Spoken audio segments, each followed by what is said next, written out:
All right, looking at the S&P futures on the weekly chart, a lot of action over the last couple days. Just kind of wanted to highlight where we're at now and what I'm expecting or what else we could expect. So first things first, this is my weekly chart. If you've been following these videos, you know what most of it is. If not, last week I cautioned against this 76.4 of the channel up here, this rising white area. The darker shade is the 61.8. I said if we test up into this, good chance that we test back down through range to make sure that we could support here on the back test. And right now, that is what we're getting here, is the back test.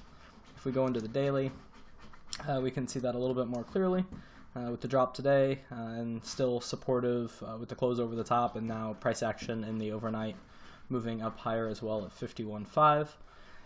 If we want to go ahead and put another retracement for a shorter term time period on, then we can go ahead. We already have one established from the swing low here in December of 18 up here into the current all-time highs. I'm going to go ahead and put one from the first pullback low here from the breakout up here into the all-time highs as well.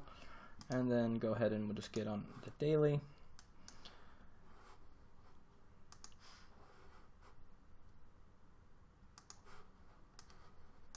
There we go. Alright, so it gives us a couple other price points to be watching for. Top side we have the 38.2 of that range at 32.72 quarter.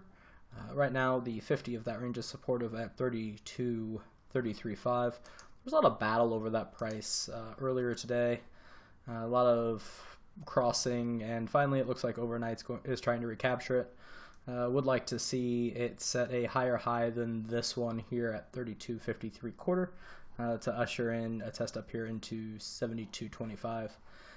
If we want to go back out into the daily, we can find some other points of resistance, and then we can look at other points of support. But let's go ahead and put this shorter term on in green. Oh, there we go.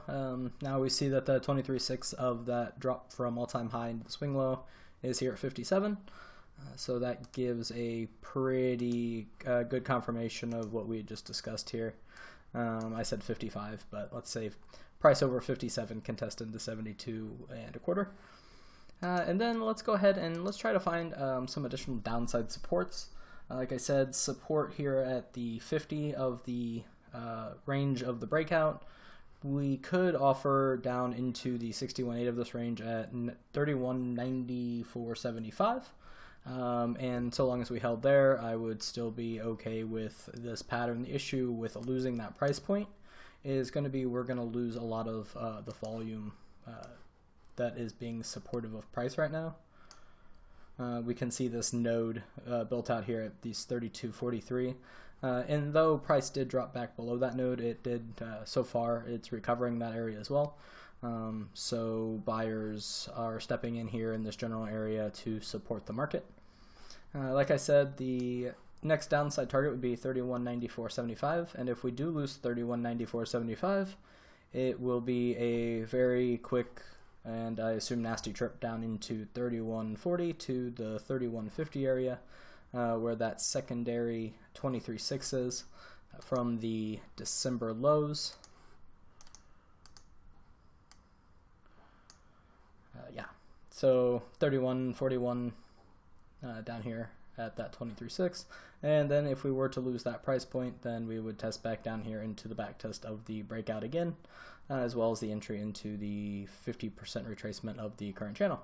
But for now, I think that we see today's lows hold. If we do see today's lows hold, obviously our upside price targets are painted above here, 57, 72, 84, 33.05, and then into this cluster from 33.20 to 33.36, and then up here into the volume node at 33.70 and all-time highs.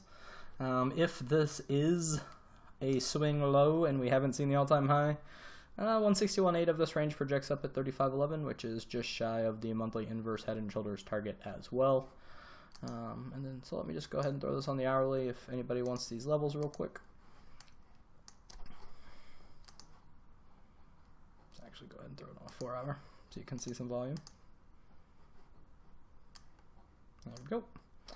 And so these will be the ranges I will be watching moving into the rest of the week. So I hope everybody survived the down move today, and hopefully you are rewarded tomorrow.